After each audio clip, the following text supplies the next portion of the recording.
The door locks behind her with a sound like a death sentence. For 6 years, Ilara Voss survived by staying invisible, the silent assistant to Victor Halvern, a man whose empire runs on fear and loyalty. Tonight, she laughed with the wrong person at the wrong party. Now she's alone with him in a room where exits don't matter. His voice cuts through the silence. You loved me in silence. She can't breathe, can't lie, can't run. Because he's right, and he's always known. Want to see where this goes? Hit that like button and drop your city in the comments below. I want to know how far this story travels. Now, let's begin. The champagne had gone warm in her hand by the time Victor noticed. Ilara didn't realize she'd been holding the same glass for 40 minutes, standing near the marble column in the north corner of the ballroom, her usual post during these events. She wasn't supposed to drink, wasn't supposed to talk, wasn't supposed to exist beyond the peripheral vision of powerful men who paid her salary but never learned her name. But then Marcus Holloway had approached her. He was young, confident in the way investment bankers always were, wearing a smile that suggested he'd never been told no. He'd asked her about the painting behind her, some abstract piece worth more than her annual salary, and she'd answered, just a few words. Then he'd made a joke about modern art being a tax write-off with delusions of grandeur, and she'd laughed. Just once, a brief, genuine sound that escaped before she could trap it behind her teeth. Across the ballroom, through the glittering crowd of donors and criminals wearing tailored suits, Victor's gaze had shifted. Not to Marcus, to her. That had been 2 hours ago. Now she stood in his private office on the 42nd floor, the city sprawling below them through floor-to-ceiling windows, and the air felt too thin. The door had clicked shut with a finality that made her stomach drop. No assistants, no bodyguards hovering in the hall, just silence and the faint hum of the building's bones settling. Victor hadn't spoken yet. He stood near his desk, one hand resting on the polished surface, fingers drumming a slow, deliberate rhythm. He was 65 but carried himself like a man who'd forgotten how to age. Silver threaded through his dark hair at the temples, not softening him but sharpening him, turning him into something carved from stone and patience. The charcoal suit fit him the way power fit him, perfectly, without apology. Ilara's pulse kicked against her ribs. She kept her breathing steady, hands folded in front of her, spine straight. 6 years of practice. 6 years of learning how to become furniture when necessary, functional, unremarkable, safe. Mr. Halvern, she started, her voice level despite the sweat gathering at the small of her back. If this is about the vendor contracts, it isn't. 2 words, clipped, final. She stopped talking. Victor turned to face her fully, and the weight of his attention was a physical thing. She'd been in rooms with him 1,000 times, had delivered reports, fielded calls, organized events that required surgical precision, but he'd never looked at her, always past her, through her, around her, until now. 6 years, he said, his voice low and measured, the kind of tone that didn't need volume to command a room. You've worked for me for 6 years. Yes, sir. You've been efficient, discreet, reliable. She nodded, unsure where this was going, her mind racing through every interaction she'd had tonight. Had she said something wrong to Marcus? Had someone seen them talking and misinterpreted it? Had she violated some unspoken protocol she didn't even know existed? Victor took a step closer. Not aggressive, not threatening, but deliberate. You've also been invisible, he continued, or you tried to be. Her breath caught. She forced it out slowly, evenly, refusing to let him see the panic starting to crawl up her throat. I don't understand, she said. Yes, you do. The words landed like a blade between her ribs. Victor moved to the window, hands sliding into his pockets, his gaze shifting to the city below. The lights stretched endlessly, a grid of ambition and ruin. He looked like a king surveying a kingdom he'd built from blood and calculation. I notice things, he said quietly. It's what keeps me alive. What keeps this organization intact, details, patterns, the way people breathe when they lie, the way they move when they're afraid. Ilara's fingers tightened against each other, nails digging into skin. You think I didn't see you? Victor turned his head slightly, just enough for her to catch his profile. You think I didn't know exactly where you were, every moment, every event, every late night in this building? She couldn't answer. Her throat had closed.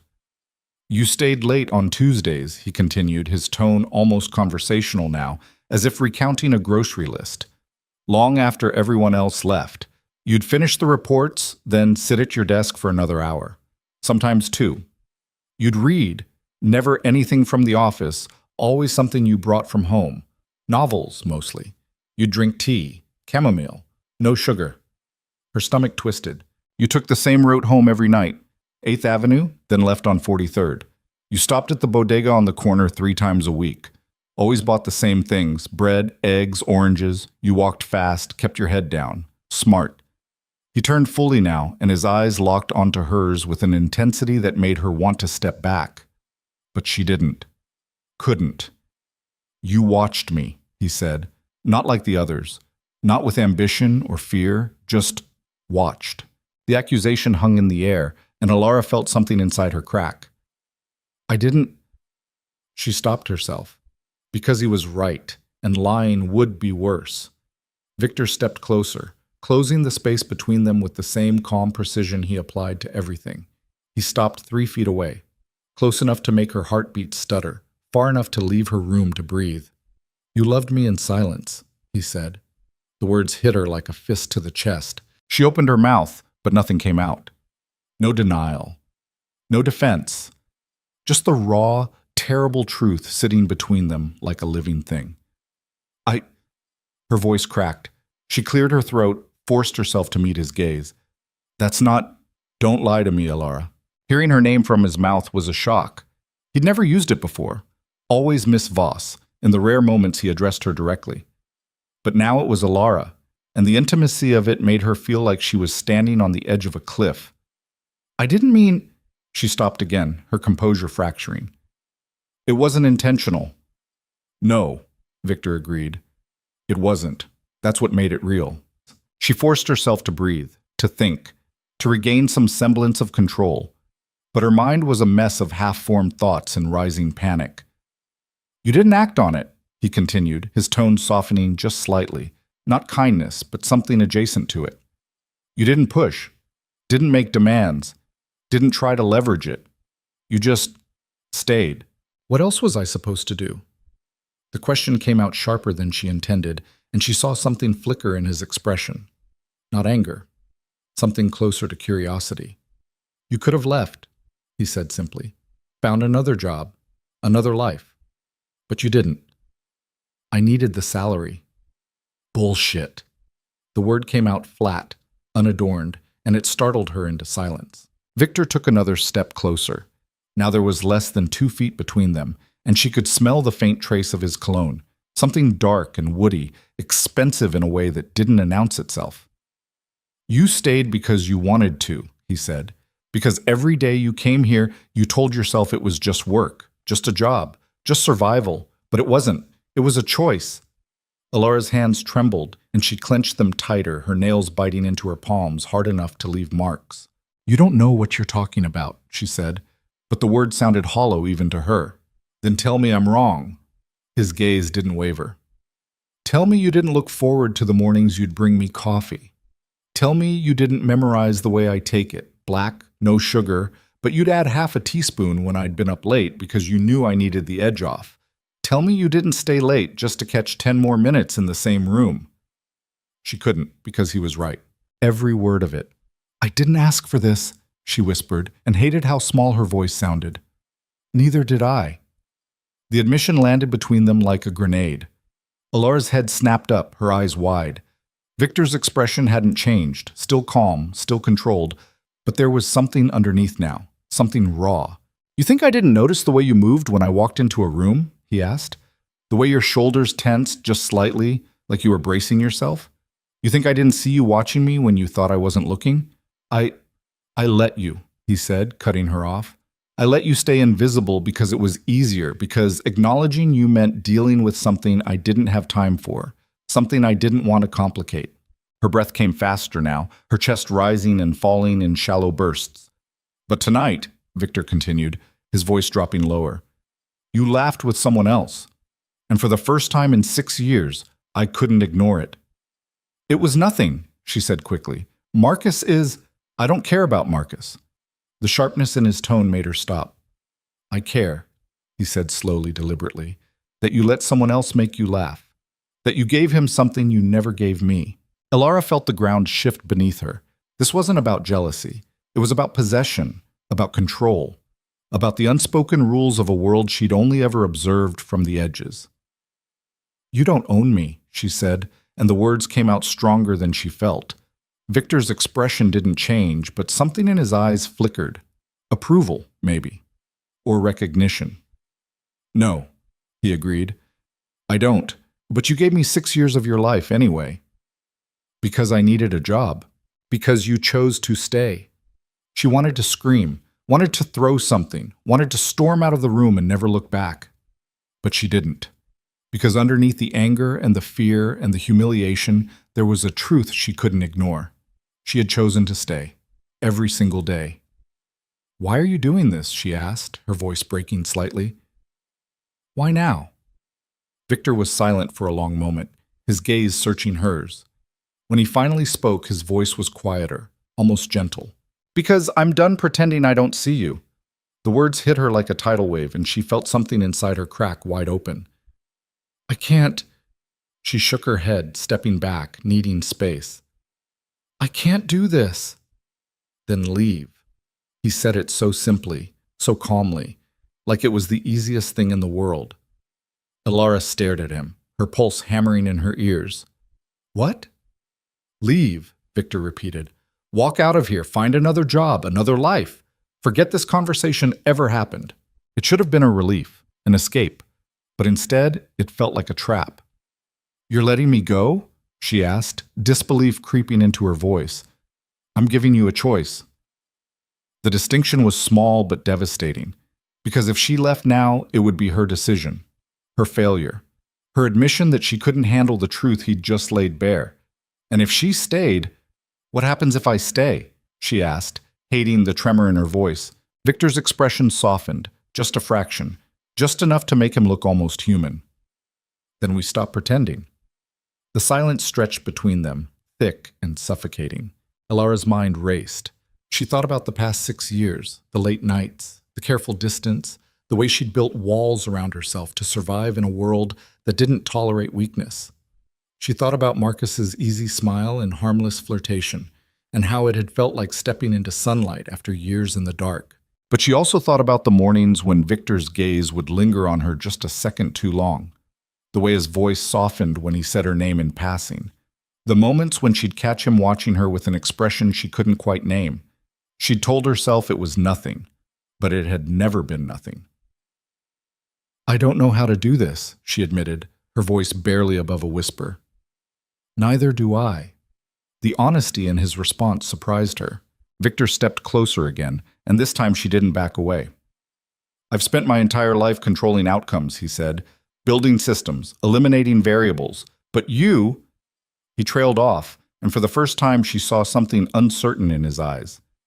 You were the variable I couldn't eliminate, he finished, and I'm done trying. Elara's breath hitched. So what now? She asked. Victor reached out slowly, giving her time to pull away. When she didn't, his hand came to rest against her cheek. Warm, solid, grounding. Now, he said quietly, you decide what you want. Her heart slammed against her ribs. She could feel the heat of his palm, the roughness of his thumb brushing just below her cheekbone. It was the first time he'd ever touched her, and it felt like the world had tilted on its axis. I don't...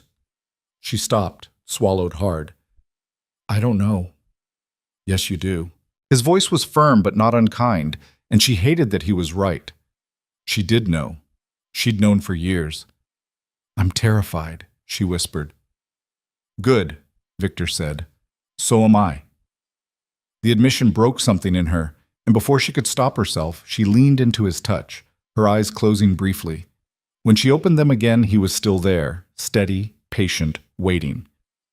If I stay, she said slowly, testing the words, everything changes. Yes. I won't be invisible anymore? No. People will notice. Let them. She searched his face, looking for doubt, for hesitation, for any sign that this was a game or a test. but all she found was certainty. "Why me?" she asked, and hated how vulnerable the question sounded. Victor's thumb traced the curve of her jaw, and his expression softened further. "Because you're the only person in this world who ever looked at me and didn't want something." The truth of it settled over her like a weight. "I do want something," she said quietly. "I know." His lips curved into the faintest hint of a smile. "But you wanted me. Not my power, not my money, just me." Alara felt tears prick at the corners of her eyes, and she blinked them back furiously. "I can't promise this will work," she said. "I'm not asking for promises." "Then what are you asking for?" Victor's hand slid to the back of her neck, his fingers threading through her hair. "A chance," he said simply. The word hung in the air between them, fragile and terrifying. Alara closed her eyes, her mind screaming at her to run, to protect herself, to retreat back into the safety of invisibility. But her body leaned forward instead, and when her forehead came to rest against his chest, she felt his other arm wrap around her, strong, solid, unshakable. "I choose this," she whispered into the fabric of his suit. She felt him exhale, a long, slow breath that sounded like relief. "Then stay," he murmured against her hair. And for the first time in 6 years, Alara Voss stopped running. Besoits. The city lights blurred through the windows as they stood there. Two people who'd spent years circling each other finally colliding. Outside, the world continued. Deals were made, empires rose and fell, lives played out in the spaces between ambition and ruin. But in that office, time stopped. Victor pulled back just enough to look at her, his hand still cradling the back of her neck. "There's no going back from this," he said. "I know. People will talk. Let them." His lips quirked. "You'll be a target." "I've always been a target," she said, surprising herself with the strength in her voice. "I just didn't realize it." Victor studied her for a long moment, then nodded slowly. "Tomorrow," he said, "we walk out of here together. No hiding, no pretending." Alara's stomach dropped. "Tomorrow?" "Yes. That's..." She stopped, her mind racing. "That's insane." "Probably. People will lose their minds." "Definitely." "Victor." He silenced her with a look, not harsh, but firm. "If we're doing this," he said, "we do it my way. No half measures, no slow reveals. We walk out together, and we own it." Alara wanted to argue, wanted to buy herself time, wanted to ease into this slowly, carefully, with plausible deniability still intact. But that wasn't how Victor operated. All in or all out. "Okay," she heard herself say. His expression shifted, satisfaction mixed with something that looked almost like pride. "Go home," he said. "Get some sleep. Tomorrow will be a long day." She nodded, stepping back, already mourning the loss of his touch. "Alara." She turned back. "You made the right choice." She wasn't sure if he was trying to convince her or himself, but she nodded anyway. "I hope so." Han. The elevator ride down felt like descending into a different reality. By the time the doors opened onto the ground floor, Alara's hands had stopped shaking, but her mind was still spinning. The lobby was empty except for a single security guard who nodded at her without interest.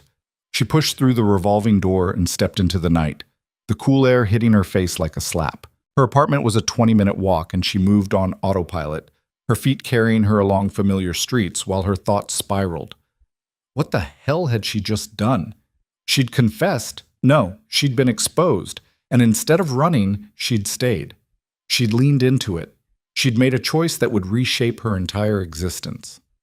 By the time she reached her building, a 5-story walk-up in a neighborhood that was gentrifying too slowly to price her out, her legs felt like lead. Inside her apartment, she locked the door, dropped her bag, and sank onto the couch. Her phone buzzed. A text from an unknown number. "Sleep well. Tomorrow changes everything. No signature." But she knew who it was from. Alara stared at the message for a long time, then set the phone down and pressed her palms against her eyes. Tomorrow. Tomorrow she would walk into that building as Victor Halvern's, what? Partner? Lover? Equal? She didn't even know what to call it. All she knew was that the woman who walked out tomorrow wouldn't be the same woman who'd walked in tonight, and there was no going back. Bashu.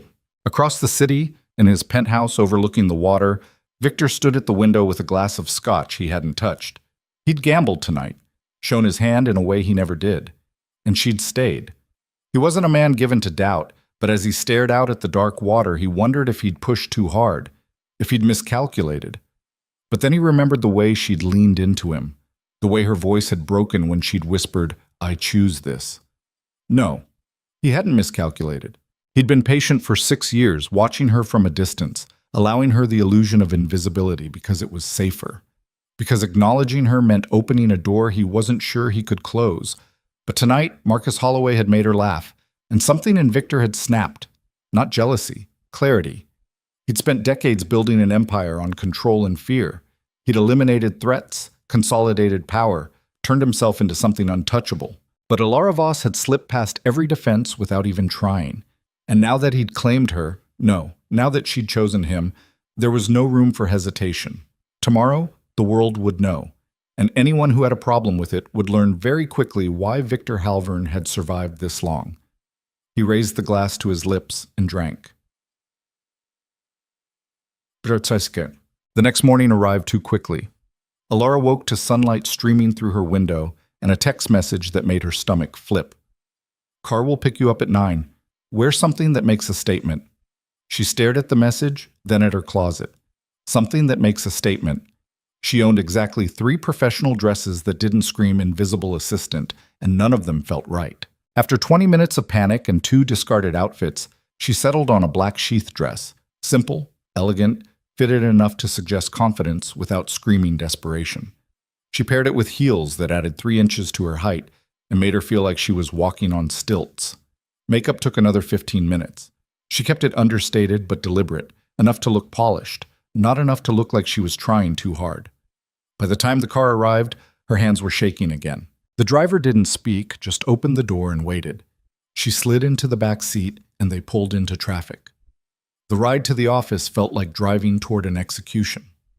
When they arrived, the driver opened her door and she stepped out onto the sidewalk. The building loomed above her, glass and steel reflecting the morning sun. She took a breath, squared her shoulders, and walked through the revolving door. The lobby was busier than usual, people moving with purpose, conversations humming, the machine of commerce grinding forward. No one looked at her. She was still invisible. For now. The elevator ride to the 42nd floor felt like an eternity. When the doors opened, she stepped into the hallway and froze. Victor was waiting.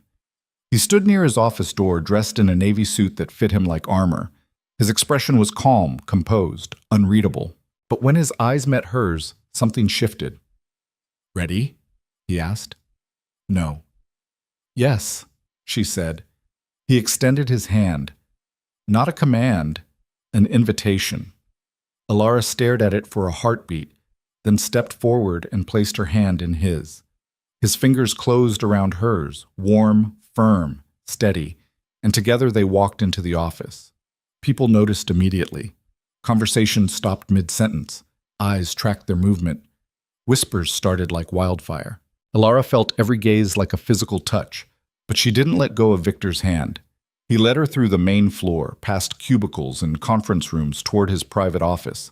But instead of going inside, he stopped and turned to face the room. The entire floor fell silent. "Alara Voss," Victor said, his voice carrying effortlessly, "is no longer my assistant." The words hung in the air, sharp and irrevocable. "She's my partner. In all things. Anyone who has a problem with that can bring it to me directly." No one spoke. No one moved. Victor's gaze swept the room, daring someone, anyone, to challenge him. No one did. He turned back to Alara, his expression softening just slightly. "Let's go," he said quietly. And they walked into his office, leaving the stunned silence behind. Inside, with the door closed, Alara finally exhaled. "That was necessary," Victor finished. She looked at him, her heart still racing. "You just declared war on half your organization." "No," he corrected. "I drew a line. Now we see who crosses it." Alara sank into the chair across from his desk, her legs suddenly unsteady. "What happens now?" she asked. Victor moved to the window, hands sliding into his pockets. "Now," he said, "we find out who's loyal and who's just been waiting for an opportunity." The weight of his words settled over her. This wasn't just about them anymore. It was about power, territory, survival, and she'd just stepped into the middle of it. "Victor," she said quietly, "I don't know if I can—" He turned, cutting her off with a look. "You already did," he said. "The moment you took my hand, you made your choice. There's no going back." She knew he was right, but knowing didn't make it easier. Outside the window, the city stretched endlessly, a battlefield disguised as civilization. And somewhere in its depths, enemies were already sharpening their knives. The first threat came at noon. Alara was standing near the window in Victor's office, watching the city churn below, when his phone buzzed. He glanced at the screen, and something in his expression hardened. "What is it?" she asked. He didn't answer immediately, just turned the phone toward her. The message was short, brutal in its simplicity. "She's a liability. Fix it, or we will." No name, no signature. But the threat was clear. Alara felt her stomach drop. Who sent that? Someone who thinks that they have leverage. Victor set the phone down, his jaw tight. They don't. "Victor, this was expected." He moved to his desk, fingers drumming against the surface. "The moment we walked out there together, I knew it would start." "What will start?" He looked at her, and for the first time since this began, she saw something dangerous flash in his eyes. "The testing," he said. "They'll push. See if I'm serious. See if you're a weakness they can exploit." Alara wrapped her arms around herself, suddenly cold despite the temperature-controlled office. "And if they decide I am?" Victor's expression didn't change, but his voice dropped lower. "Then they'll learn why that's a mistake." The conviction in his tone should have been reassuring. Instead, it made her feel like she'd stepped into a war zone without armor. Before she could respond, the office door opened without a knock. A man walked in, tall, broad-shouldered, with graying hair and a scar running from his left temple to his jaw. He wore a suit that looked expensive but worn, like he'd been in it too long. His eyes swept the room, landing on Alara with an intensity that made her skin crawl. "Dominic," Victor said, his tone flat. "You're interrupting." Dominic Crane. Alara knew the name. Victor's second-in-command, the enforcer who handled problems that couldn't be solved with money or negotiation. She'd seen him around the building over the years, always at a distance, always moving with the kind of purpose that suggested violence was never far from the surface. "Good," Dominic said, closing the door behind him. "We need to talk." "Then talk." Dominic's gaze flicked to Alara again, lingering long enough to make it clear she was the subject. "Alone," he added. "No." The single word cut through the room like a blade. Dominic's jaw tightened. "Victor, she stays." Victor leaned back against his desk, arms crossed. "Whatever you have to say, you can say it in front of her."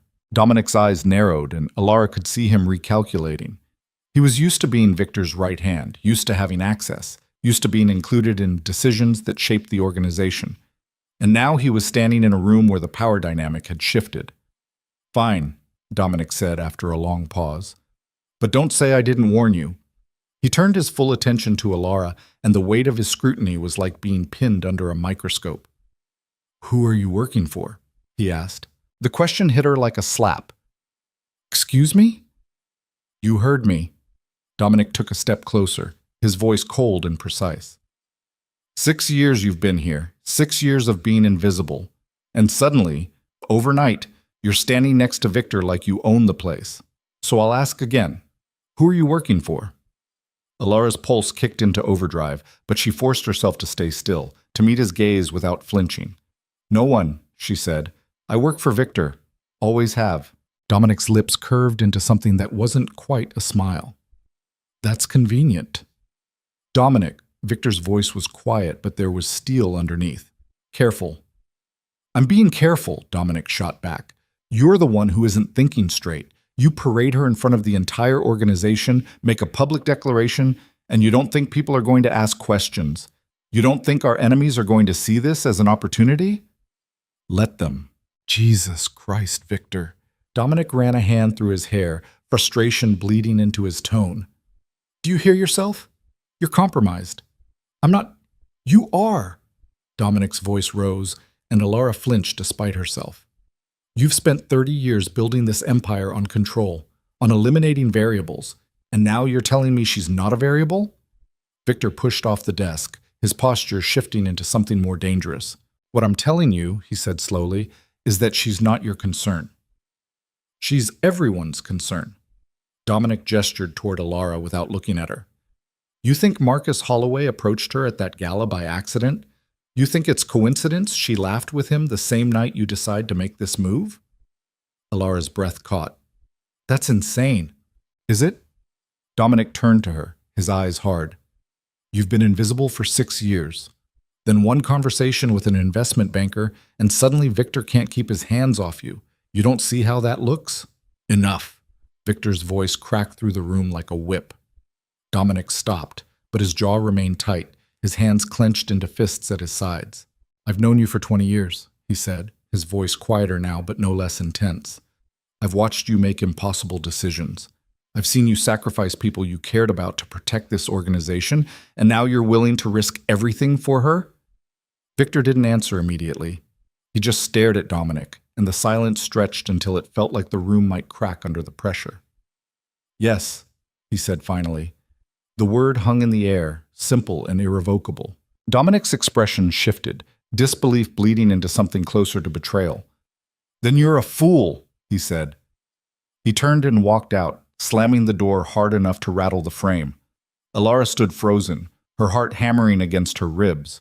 The confrontation had lasted less than 5 minutes, but it felt like hours. He's right, she said quietly.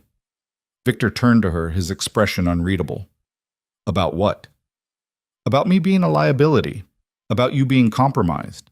He's wrong. Victor. He's wrong, Victor repeated, stepping closer. Dominic is reacting the way I expected him to. He's loyal, but he's also territorial. He doesn't like change. And this is the biggest change this organization has seen in years. Alara shook her head, her hands trembling. He thinks I'm working for someone. He thinks Marcus was sent to manipulate me. I know. And you don't? Victor reached out, his hand coming to rest on her shoulder, solid, grounding. If you were working for someone, he said, you would have made a move by now. You've had 6 years of access, 6 years of opportunities, and you've done nothing but your job. That doesn't mean, it means everything. His grip tightened slightly. Dominic sees threats everywhere. It's what makes him good at what he does. But he's wrong about you. Alara wanted to believe him, wanted to take comfort in the certainty in his voice. But doubt had already started to creep in, wrapping around her thoughts like smoke. What if he's not? She whispered. Victor's gaze softened, and he pulled her closer, his hand sliding to the back of her neck. Then we deal with it, he said, together. The word should have been reassuring, but all Alara could think about was the look in Dominic's eyes, the accusation, the suspicion, the absolute conviction that she was a threat, and the terrifying possibility that he might be right. By the end of the day, the rumors had spread like wildfire. Alara heard them in fragments, whispered conversations that stopped when she walked past, glances that lingered too long, the subtle shift in the way people moved around her. She was no longer invisible, but she wasn't respected either. She was a curiosity, a scandal, a question mark.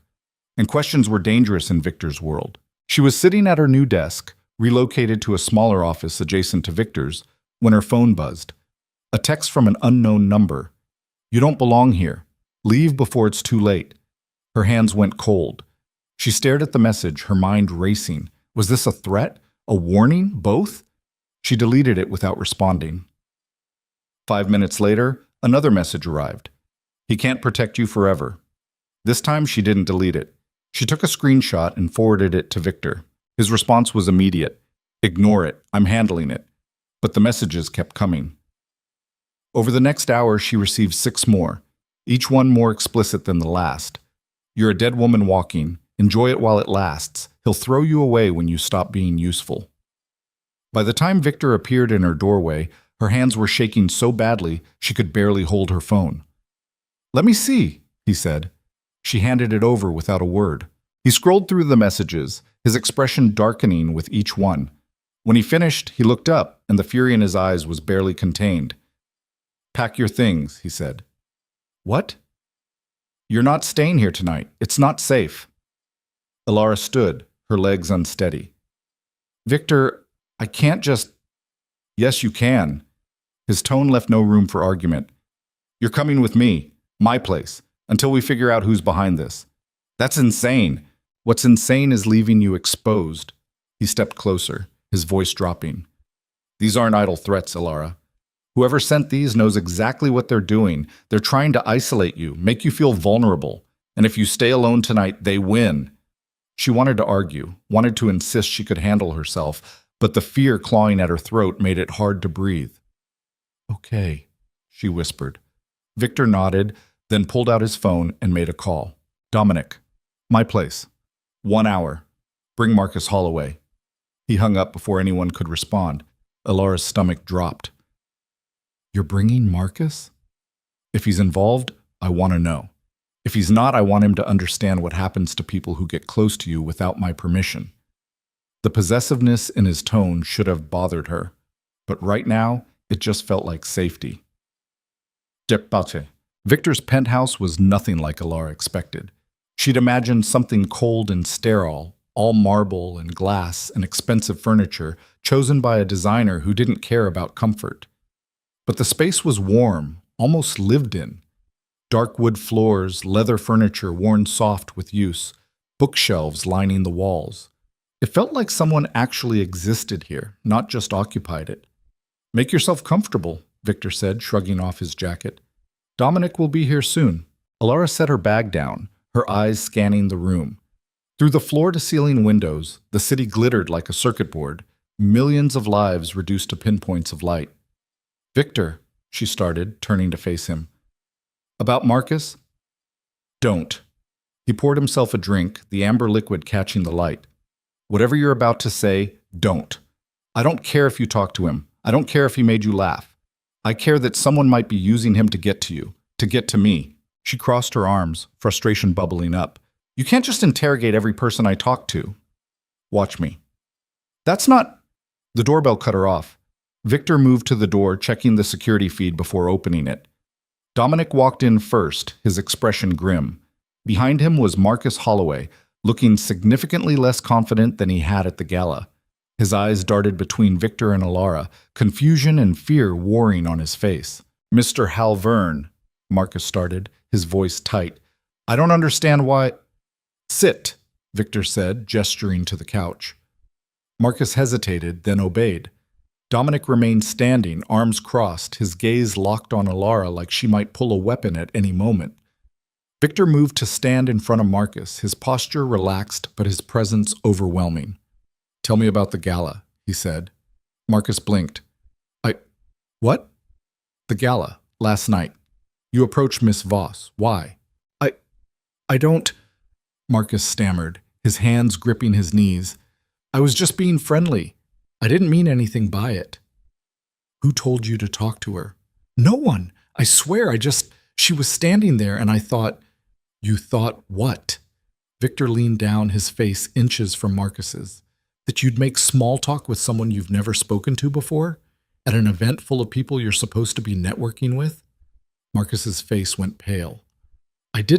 It wasn't—" "Who sent you?" "No one!" Marcus's voice cracked. "I swear to God, no one sent me. I saw her standing alone and I thought she looked nice. I didn't know she was—" "Mine," Victor finished. Marcus nodded frantically. "I didn't know. I swear I didn't know." Victor straightened, studying him for a long moment. Then he glanced at Dominic. "He's telling the truth," Dominic said reluctantly. Victor nodded, then turned back to Marcus. "You're going to leave this city," he said calmly. "Tonight. You're going to take a job somewhere far away. I don't care where. And you're never going to speak to Miss Voss again, understood?" Marcus nodded so hard Alara thought his neck might snap. "Yes. Yes, sir. Absolutely. Good." Victor stepped back. "Dominic will make sure you get out safely. If I see you again, we'll have a very different conversation." Dominic grabbed Marcus by the arm, hauling him to his feet. "Let's go," he muttered. They left without another word, the door closing behind them with a quiet click. Alara stood frozen, her mind reeling. "That was necessary," Victor said, pouring another drink. "You just exiled him." "I protected him." Victor turned to face her. "If he'd stayed, someone would have used him against us. Now he's gone, and that avenue is closed." Alara sank onto the couch, her hands pressed to her face. "This is insane," she whispered. "This whole thing is insane." Victor sat beside her, close enough that she could feel the heat radiating from him. "I told you," he said quietly. "Once we started this, there was no going back." She looked at him, and the weight of everything, the threats, the accusations, the exile of a man who'd done nothing but make her laugh, crashed down on her. "I don't know if I can do this," she admitted, her voice breaking. Victor reached out, his hand cupping her face, forcing her to meet his gaze. "Yes, you can," he said.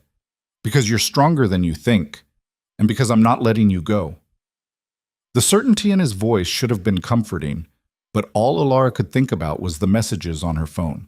He can't protect you forever, and the terrifying realization that they might be right.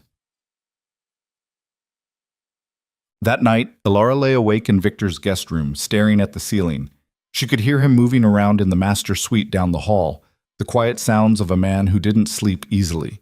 She wondered if he was thinking about Dominic's accusations, about the threats, about whether bringing her into his world had been a mistake. She wondered if he regretted it. Her phone buzzed on the nightstand and her heart lurched. Another message. "Check the news." Her hands trembled as she opened her browser. The headline hit her like a punch to the gut. Victor Halvern's mystery woman. Who is Alara Voss? Below it, a photo, grainy but unmistakable. Her and Victor walking through the office that morning, his hand wrapped around hers. The article was brutal. It speculated about her background, her motives, her relationship with Victor. It painted her as an opportunist, a social climber, a woman who'd slept her way into power. None of it was true, but truth didn't matter. Alara's vision blurred with tears as she scrolled through the comments, hundreds of strangers dissecting her life, her choices, her worth. She didn't hear Victor enter until he was sitting on the edge of the bed. "I saw it," he said quietly. She couldn't speak, just handed him the phone. He read in silence, his jaw tightening with each line. When he finished, he set the phone down and pulled her into his arms. "This doesn't change anything," he said, but it did. It changed everything, because now the world knew, and there was no hiding anymore. The next morning, Alara woke to the sound of raised voices. She stumbled out of bed, pulling on a robe, and followed the noise to the living room. Victor stood near the windows, phone pressed to his ear, his voice low and dangerous. "I don't care what it costs. Find out who leaked it and shut them down. Permanently." He hung up and turned, his expression softening when he saw her. "You're awake." "What's happening?" "Damage control." He moved to the kitchen, pouring coffee like this was a normal morning. The article came from an inside source, someone with access to building security footage. Alara's stomach twisted. "Someone in your organization?" "Yes." "Dominic?" Victor paused, then shook his head. "No, Dominic would have confronted me directly. This is someone else. Someone who wants to destabilize us without showing their hand." "What do we do?" Victor handed her a cup of coffee, his fingers brushing hers. "We go to work," he said simply. "We show them this doesn't scare us." Alara stared at him, disbelief flooding through her. "You want me to go back there? After that article?" "I want you to stand beside me." His gaze was steady, unyielding. "Because if you hide, they win. If you run, they win. The only way forward is through." She wanted to argue, wanted to tell him he was asking too much, but she'd already made her choice, and there was no going back. The office was a war zone. The moment they stepped off the elevator, Alara felt it, the shift in the air, the weight of 100 eyes tracking their movement. Conversations didn't just pause, they stopped completely. Victor's hand was a solid presence on the small of her back as they walked through the main floor. He didn't acknowledge the stairs, didn't slow his pace. He moved like a king through his kingdom, and Alara forced herself to match his stride. They reached his office without incident, but the tension followed them inside. That went better than expected, Victor said, closing the door. Alara turned on him, her composure finally cracking. Better? Did you see the way they looked at me? Yes. They hate me. They fear you. He moved to his desk, utterly calm. There's a difference. I don't want them to fear me. I want, what? Victor looked up, his gaze sharp. You want them to like you, to accept you? That's not how this works, Alara. You're not one of them anymore. You're with me, and that means you're a threat. The words hit her like cold water. I never asked for this. Yes, you did. His tone was gentle but firm. The moment you stayed, you asked for it. The moment you took my hand, you chose it. You don't get to pretend otherwise. Alara's hands clenched into fists, nails biting into her palms. You're right, she said quietly. I chose this. But I didn't choose to be torn apart by strangers. I didn't choose to have my life dissected in the press. I didn't choose to become a target. No, Victor agreed. You chose me, and this is what comes with it. The silence stretched between them, heavy and suffocating. Finally, Alara sank into a chair, exhaustion washing over her. I don't know how much more of this I can take, she admitted. Victor rounded the desk, crouching in front of her so they were eye level. Then let me carry some of it, he said. She looked at him, really looked, and saw something she hadn't expected. Fear. Not for himself, for her. You're scared, she whispered. Terrified. The admission broke something in her, and she reached out, her hand cupping his face. We're in this together, she said. Right? Right. Then stop trying to protect me from every angle. Let me stand on my own. Victor's jaw tightened, and for a moment she thought he'd argue. But then he nodded.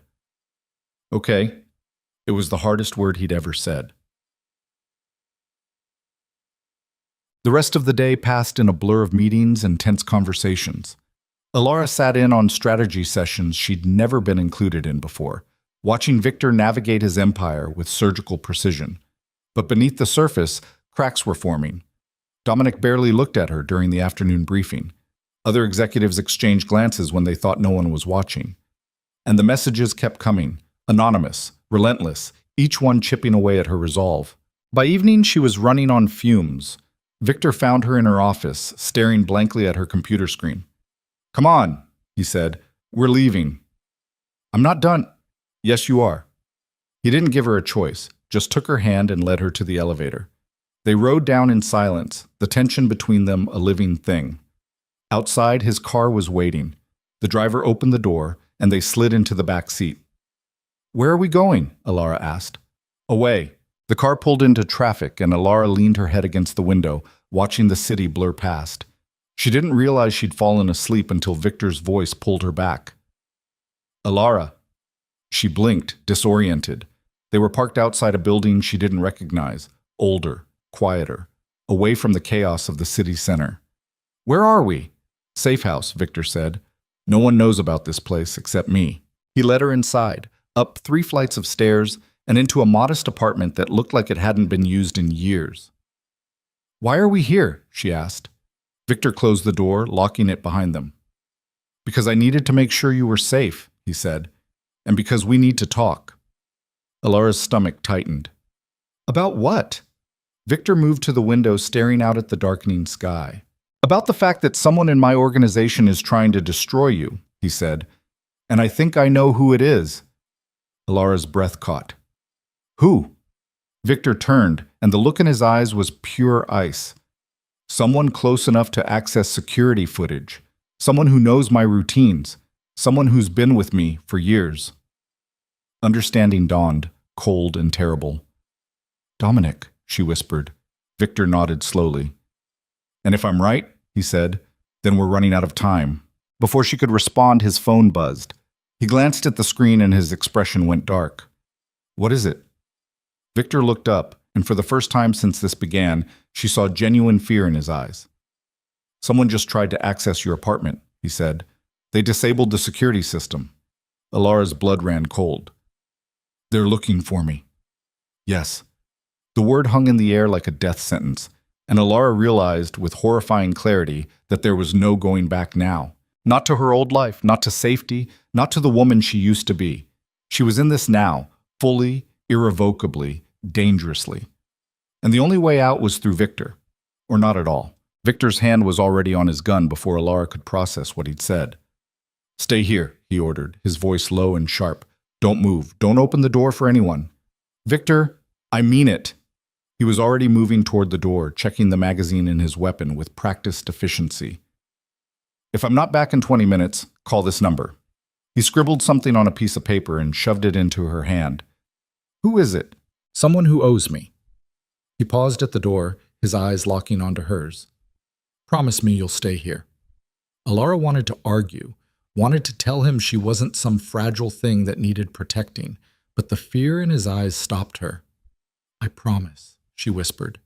He nodded once, then disappeared into the hallway. The door clicked shut behind him, and Alara was alone. The silence was suffocating.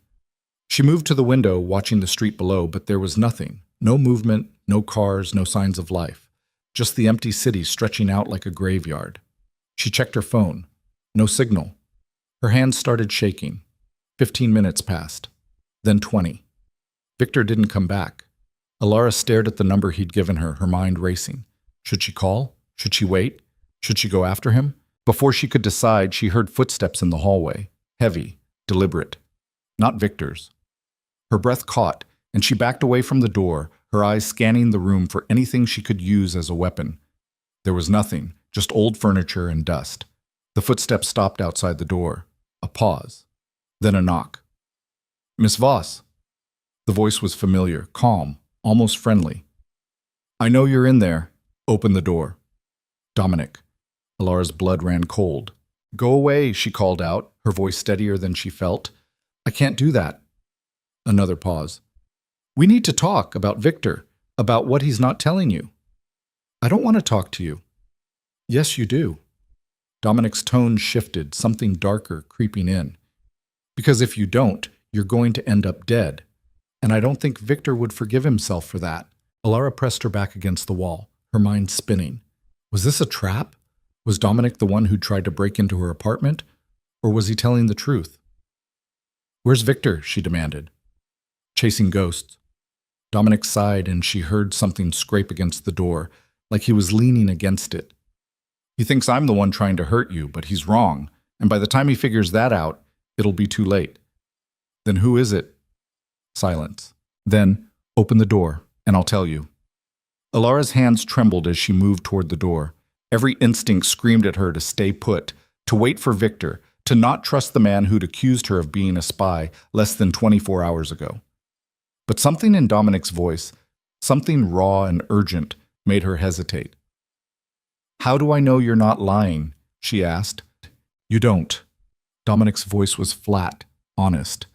"But if I wanted you dead, you'd already be gone. I'm here because Victor's about to make a mistake that'll get both of you killed, and I'm trying to stop it." Alara's hand hovered over the lock. "Step back from the door," she said. "I want to see you through the peephole." "Fine." She heard him move and she looked through the small glass circle. Dominic stood a few feet back, hands raised, no weapon visible. Against every logical thought in her head, she unlocked the door. It swung open and they stared at each other for a long moment. "You're an idiot," Dominic said. "Probably." Alara kept her hand on the door, ready to slam it shut.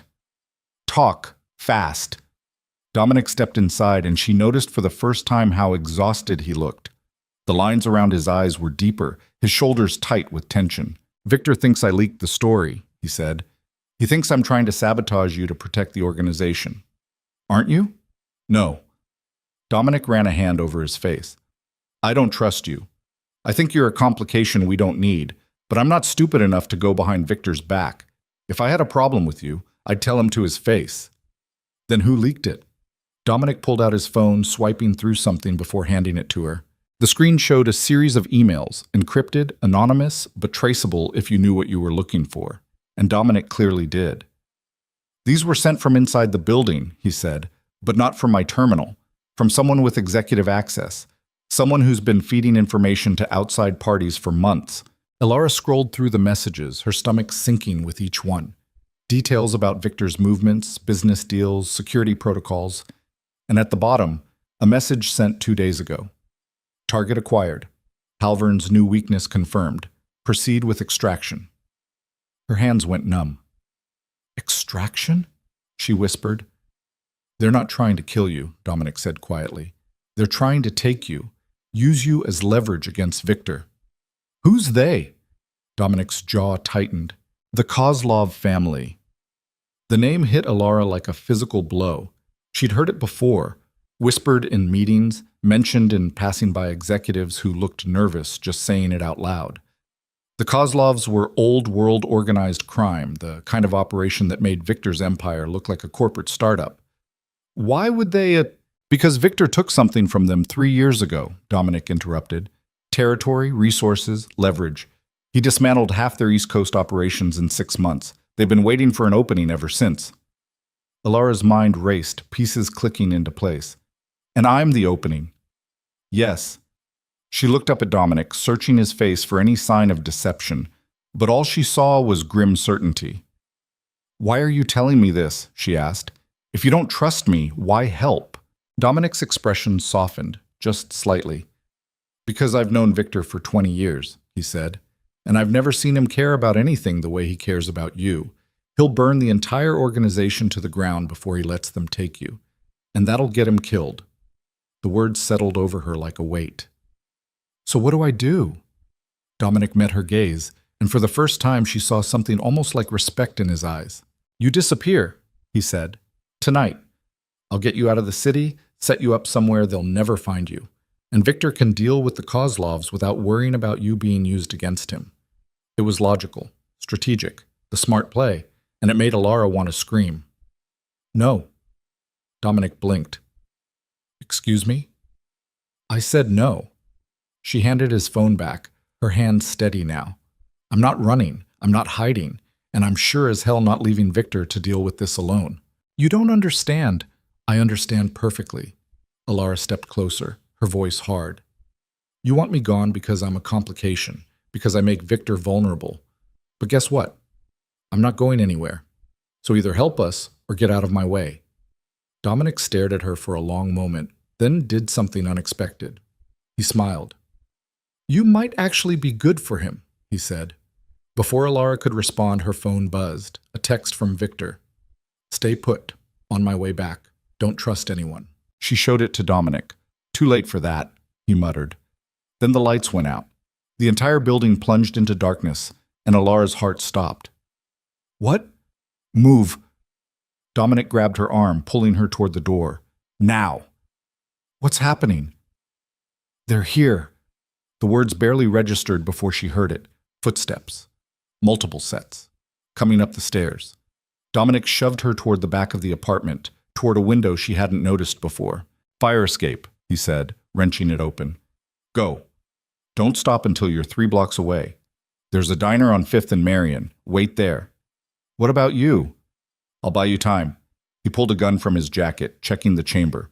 Go. Alara climbed through the window, her hand slipping on the metal grating. Behind her, she heard the apartment door splinter, shouts, gunfire. She didn't look back. The fire escape rattled under her feet as she half climbed, half fell, down 3 stories. Her hands were bleeding by the time she hit the alley, her breath coming in ragged gasps. She ran. The city was a maze of shadows and noise, and she moved through it on instinct, her mind blank with terror.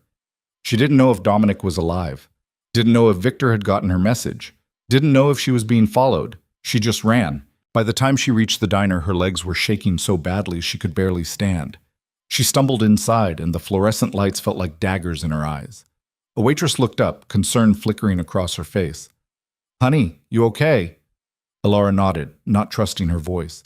She slid into a booth in the back, her hands pressed flat against the table to stop them from shaking. Minutes passed, then an hour. No one came. She checked her phone. Still no signal. The door opened and Alara's head snapped up. Victor. He looked like he'd been through a war, suit torn, blood on his knuckles, his expression carved from stone. But when his eyes found hers, something in him broke. He crossed the diner in 4 strides and pulled her into his arms. Are you hurt? He demanded, his hands running over her shoulders, her arms, checking for injuries. No, I'm fine, Alara's voice cracked. Dominic is alive. Victor's jaw tightened. Barely. He took 2 bullets covering your escape. Guilt crashed over her.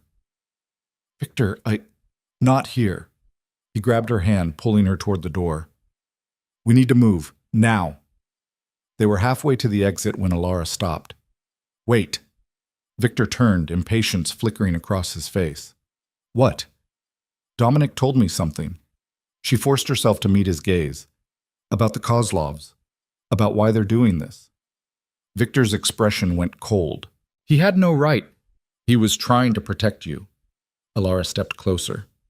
He said you took something from them, that they've been waiting for a chance to retaliate. Is that true? Victor didn't answer immediately. He just stared at her, and she saw the walls going up, the defenses snapping into place. It's complicated, he said finally. Uncomplicated. Alara, it's... No. Her voice was sharper now, anger bleeding through the fear. You dragged me into this. You made me a target. The least you can do is tell me why. The silence stretched between them, heavy and suffocating. Finally, Victor spoke. 3 years ago, the Kozlovs were running guns through the port. Using my territory, my infrastructure, without permission. I shut them down. Took their shipments, their contacts, their leverage. I didn't just hurt them. I humiliated them. Alara's stomach twisted. And now they want revenge. Yes. By taking me. Victor's hands clenched into fists. They won't get the chance. You don't know that. Alara's voice broke. You can't protect me from everything, Victor. You can't. Watch me. The conviction in his tone should have been reassuring, but all Alara felt was dread, because she was starting to realize the truth. Victor wasn't trying to protect her.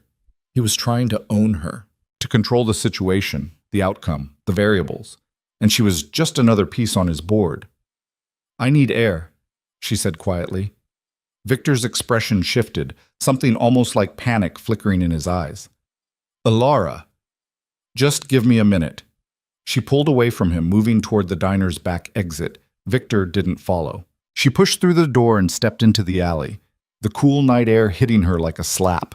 She leaned against the brick wall, pressing her palms to her eyes, trying to breathe through the rising panic.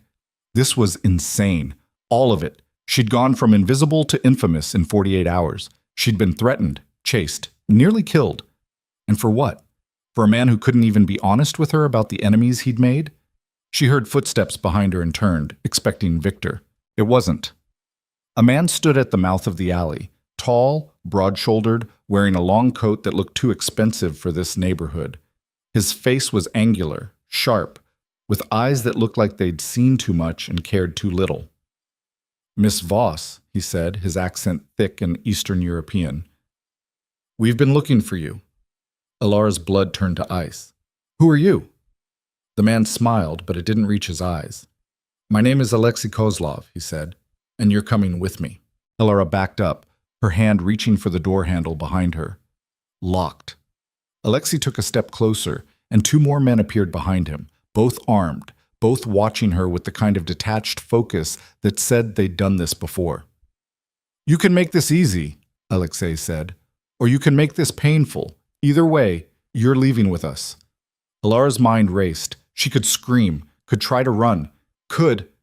The door behind her exploded open and Victor stepped through, gun raised. Step away from her, he said, his voice deadly calm. Alexei didn't move. Victor Halvern, he said, spreading his arms in mock welcome. It's been too long. Not long enough. I disagree. Alexei's gaze shifted to Alara, and his smile widened. You've done well for yourself. She's lovely. I can see why you're willing to risk everything. Last warning, Victor said. Step away. Alexei laughed, a cold, mirthless sound. You're outnumbered, old friend. My men are surrounding this building. Your car is disabled, and in about 30 seconds, the police will receive an anonymous tip about gunfire at this location.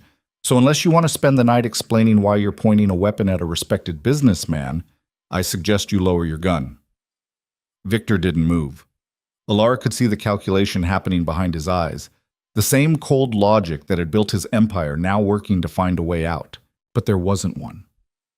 "Victor," she said quietly. "Put the gun down." "No."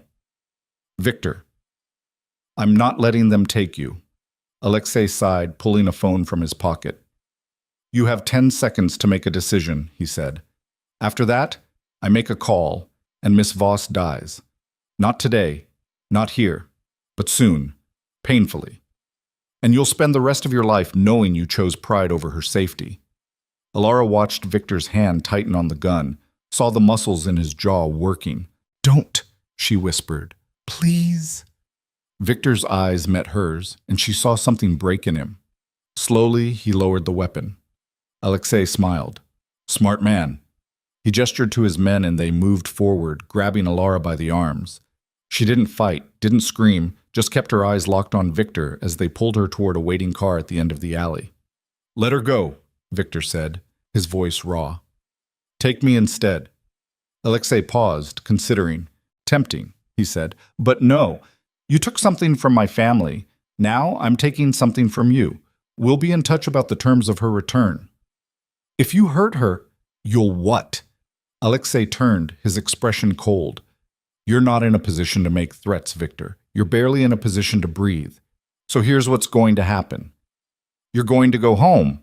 You're going to wait. And when I'm ready, we'll discuss what it'll cost to get her back."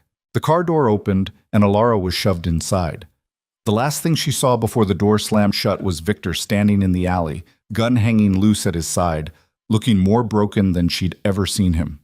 Then the car pulled away, and he was gone. The drive lasted an hour, maybe more. Alara lost track of time, her mind numb with shock. She was in the back seat, flanked by 2 silent guards who smelled like cigarettes and violence. Alexei sat up front, occasionally glancing back at her with an expression that was almost curious. "You're wondering why," he said finally. Alara didn't answer. "Victor took something from me," Alexei continued, as if she'd spoken. "More than territory, more than money. He took my reputation, made me look weak in front of people who respect only strength. So yes, this is about revenge, but it's also about balance." "I'm not a thing," Alara said, her voice hoarse. Alexei smiled. "No, you're leverage. There's a difference." The car turned down a narrow road, trees closing in on both sides. They were leaving the city, heading somewhere remote. Somewhere no one would hear her scream. Alara's hands trembled in her lap, and she forced herself to breathe, to think, to not give in to the terror clawing at her throat. Victor would come for her. She knew that with absolute certainty. The question was whether she'd still be alive when he did. The car stopped in front of a massive estate.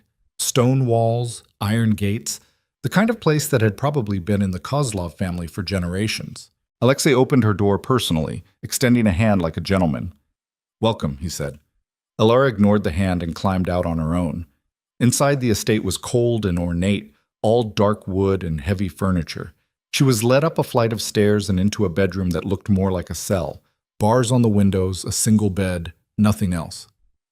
"Make yourself comfortable," Alexei said. "You'll be here a while." "How long?" "That depends on Victor." Alexei paused in the doorway. "If he's smart, a few days. If he's stubborn, well, we'll see." The door closed behind him, and Alara heard the lock click into place. She was alone. She moved to the window, looking out at the grounds below. Trees stretched endlessly. No lights, no signs of civilization. She was in the middle of nowhere. Her phone was gone, taken when they'd pulled her into the car. No way to contact Victor, no way to call for help. She sank onto the bed, her hands pressed to her face. This was it. The consequence of every choice she'd made. And for the first time since this began, Alara wondered if she'd made a terrible mistake. 3 days passed. Alara counted them by the meals that were brought to her. Plain food on plastic trays delivered by silent guards who wouldn't meet her eyes. No one spoke to her. No one explained what was happening. She was just waiting. On the 4th day, Alexei returned. He walked in without knocking, carrying a laptop. "I have something to show you," he said, setting it on the bed. Alara didn't move. "Not interested." "You will be." He opened the laptop and turned it toward her. The screen showed a video feed, live, judging by the timestamp. Victor sat in what looked like an empty warehouse, hands tied behind his back, blood streaking his face. Alara's breath caught. "What did you do?" "I gave him a choice," Alexei said calmly. "Turn himself over in exchange for you, or watch you die." He chose himself. Alara stared at the screen, horror washing over her. "You're lying." "Am I?" Alexei gestured to the video. "Watch." On screen, a man stepped into frame, someone Alara didn't recognize. He said something to Victor, and Victor's head lifted. Even through the grainy feed, she could see the exhaustion in his eyes, the defeat. "He's been there for 6 hours," Alexei said, "waiting for me to decide whether to honor our agreement." "Let him go," Alara whispered. "I will." Alexei closed the laptop. "After you do something for me." Alara's stomach dropped. "What?" Alexei pulled a phone from his pocket and handed it to her. "Call him," he said. "Tell him you're done. That you don't want his protection anymore. That you're leaving the city and he should forget you exist." Alara stared at the phone. "Why?" "Because I want him to know what it feels like to lose something he can't get back." Alexei's smile was cold. "You do this, and I let him go. You refuse, and he dies in that warehouse. Your choice." Alara's hands shook as she took the phone. She looked at Alexei, searching for any sign of deception. "How do I know you'll keep your word?" "You don't," Alexei shrugged. "But it's the only option you have." Alara's thumb hovered over the screen. She thought about Victor, his certainty, his control, the way he'd pulled her into his world and promised to protect her. She thought about the threats, the fear, the constant feeling of being hunted, and she thought about the woman she used to be, the invisible one, the safe one. She made the call. Victor answered on the first ring. "Alara." His voice was raw, desperate. "Are you—" "I'm fine," she said, cutting him off. Her voice was steady, even as her heart shattered. "I'm calling to tell you I'm done." Silence. "What?" "I'm done, Victor. With you, with this, with all of it." "Alara, what are you—" "I'm leaving the city," she continued, the words tasting like ash. "And I don't want you to follow me. I don't want your protection. I don't want anything from you." "They're making you say this." Victor's voice cracked. "Alara, don't—" "No one's making me do anything." She closed her eyes, forcing the words out. "This was a mistake. All of it. I should have stayed invisible. I should have run when I had the chance. But I didn't, and now I'm paying for it. We both are." "Alara." "Goodbye, Victor." She hung up before he could respond. The phone fell from her hands, clattering to the floor.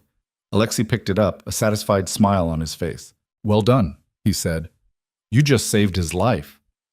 Alara didn't feel relief, didn't feel anything except the hollow ache spreading through her chest.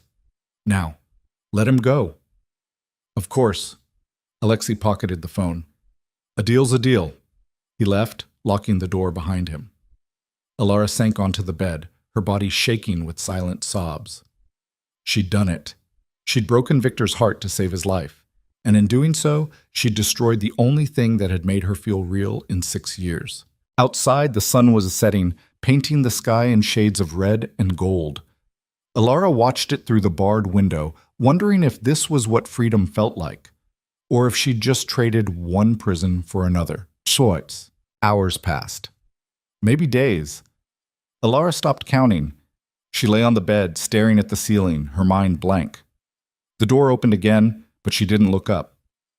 "Get up," a voice said. Not Alexei. Someone else. Alara turned her head slowly. Dominic stood in the doorway, looking worse than she'd ever seen him. His left arm was in a sling, his face bruised and swollen, but he was alive. "Come on," he said. "We're leaving." Alara sat up, confusion cutting through the numbness. "What? Victor's coming? We have maybe 10 minutes before this place turns into a war zone, so move." She stumbled to her feet, her legs weak from days of inactivity. "How did you—" "Later." Dominic grabbed her good arm, pulling her toward the door. "Right now, we run." They moved through the house, Dominic leading her down back corridors and service stairs. She could hear shouts in the distance, the sound of engines. Victor. He'd come for her. Despite everything she'd said, despite the lies she'd told to save him, he'd come anyway. They burst through a side door and into the night. A car was waiting, engine running. Dominic shoved her into the back seat and climbed in after her. "Drive!" he barked to the person behind the wheel. The car peeled out, tires screeching. Alara looked back at the estate and saw it. Flames. The entire west wing was on fire, smoke billowing into the night sky. "What did he do?" she whispered. Dominic followed her gaze, his expression grim. "What he always does," he said. "Whatever it takes." The car sped through the night, leaving the burning estate behind, and Alara realized with horrifying clarity that there was no going back now. Not to safety, not to invisibility, not to the woman she used to be. Victor had burned the world to get her back, and now they would both have to live in the ashes. The safe house was 15 miles outside the city, buried in woods so thick the headlights barely cut through the darkness. Alara's hands hadn't stopped shaking since they'd left the burning estate, her mind replaying the image of flames swallowing stone and glass. Victor had done that. For her. The car skidded to a stop in front of a cabin that looked like it hadn't been used in decades. Dominic was out before the engine died, scanning the perimeter with his good hand resting on his weapon. "Inside," he said. "Now." Alara climbed out on unsteady legs, the cold night air biting through her thin clothes. She'd been wearing the same dress for 4 days, and it hung on her frame like a ghost. The cabin door swung open before they reached it. Victor stood in the doorway, backlit by dim interior light, and for a moment Alara forgot how to breathe. He looked like he'd walked through hell. His suit was gone, replaced by dark tactical gear streaked with ash and blood. His face was a map of fresh cuts and bruises, his knuckles split and raw. But his eyes locked onto her with an intensity that made her knees weak. "Get inside," he said, his voice rough. Alara moved past him, feeling the heat radiating off his body as she crossed the threshold. The cabin was small, sparse, just one main room with a kitchenette, a table, and a couch that had seen better days. Dominic followed her in, closing and locking the door behind them. "We have maybe 2 hours before they regroup," he said to Victor. "The estate's a total loss, but Alexei got out. His men are scattered, but they'll consolidate fast." "Let them," Victor said, still staring at Alara. Dominic's jaw tightened. "Victor, I said let them." Victor's tone left no room for argument. He turned to Dominic. "Check the perimeter. Make sure we weren't followed." Dominic looked like he wanted to argue, but something in Victor's expression stopped him. He nodded once and disappeared back outside. The silence that followed was suffocating. Alara stood in the middle of the room, arms wrapped around herself, unable to meet Victor's gaze. "Look at me," he said quietly. She couldn't. "Alara." His voice cracked on her name. "Look at me." She forced her eyes up, and the raw emotion in his face nearly broke her. "I'm sorry," she whispered. "I'm so sorry."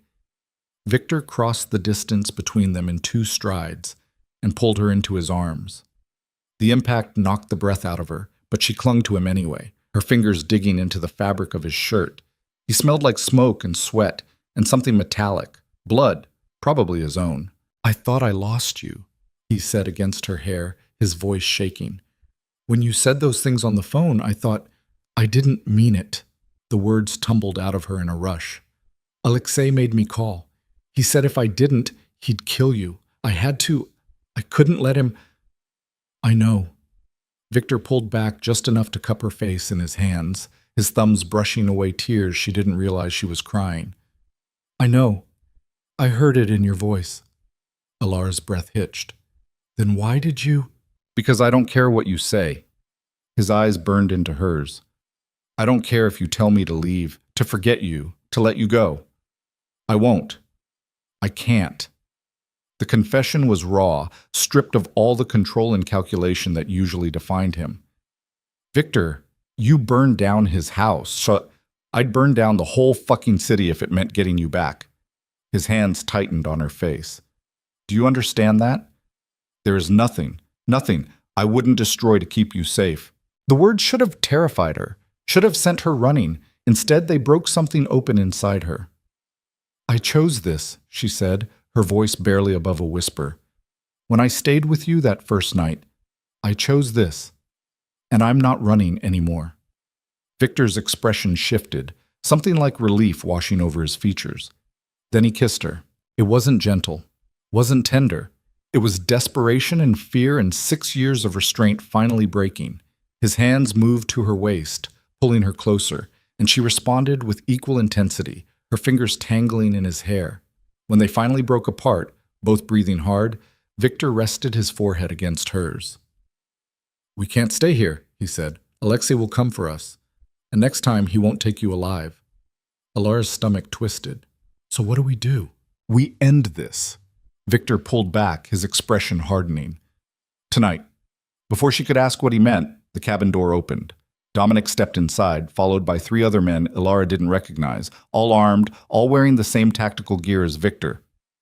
Perimeter's clear, Dominic said. But we've got movement 2 miles east. They're coming. Victor nodded, already moving toward a table covered in weapons and equipment. How many? He asked. At least 20. Dominic grabbed a rifle, checking the magazine. Maybe more. Alexei called in reinforcements from the city. Good. Victor picked up a handgun, sliding it into a holster at his hip. Let them come. Ilara watched in growing horror as the men began arming themselves, their movements practiced and efficient. What are you doing? She asked. Victor turned to her, his expression unreadable. Ending this, he repeated. Alexei wants a war. I'm going to give him one. That's insane, Sut. It's necessary. Victor crossed back to her, gripping her shoulders. He'll never stop, Ilara. As long as he sees you as leverage, you'll never be safe. The only way to protect you is to eliminate the threat. By killing him? If that's what it takes. The casual way he said it made her blood run cold. Victor, this is the only option we have. His grip tightened. You said you weren't running anymore, so don't. Stand with me. Let me finish this. Ilara stared at him, her mind racing. Everything in her screamed that this was wrong, that there had to be another way. But she'd seen the look in Alexei's eyes, heard the certainty in his voice when he'd told her Victor would never let her go. This was always going to end in blood. What do you need me to do? She asked quietly. Victor's expression softened, and he pressed a kiss to her forehead. Stay here. Stay alive. That's all I need.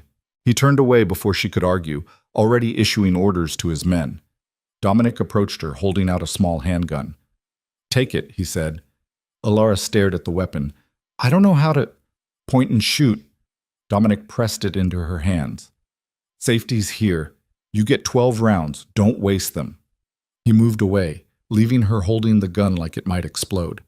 Victor was at the door now, his men flanking him.